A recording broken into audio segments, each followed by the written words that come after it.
What up YouTube, Jared Duncan here to talk about my Sunday and Animal bike. The frame I'm running is a Sunday Darkwave, Brock Rayford signature. I like it a lot. It's got micro dropouts, so it's better for grinding. It doesn't catch on the ledge or rail, whatever you're grinding. Higher bottom bracket height for switch crooks and a taller standover.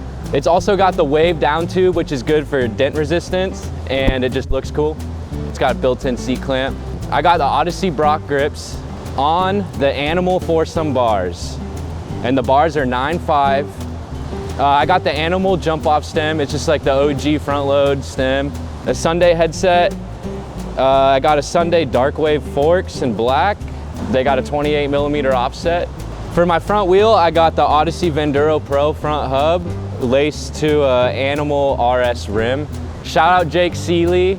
I got the Street Sweeper tires, which I'm really liking. I just put them on the other day, the V2s. They don't blow up as fat as the other tires, so they're nice for grinding. You don't get caught up on the rail or ledge, whatever you're grinding.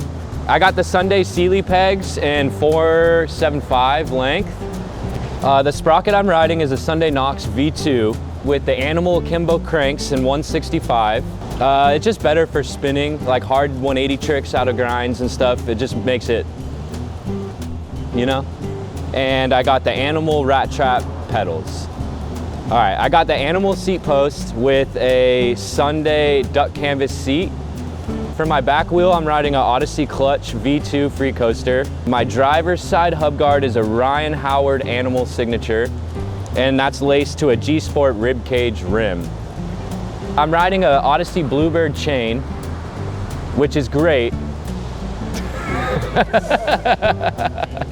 Thanks for checking out my bike. You can find this stuff at your local bike shop, sundaybikes.com or empirebmx.com. Thank you.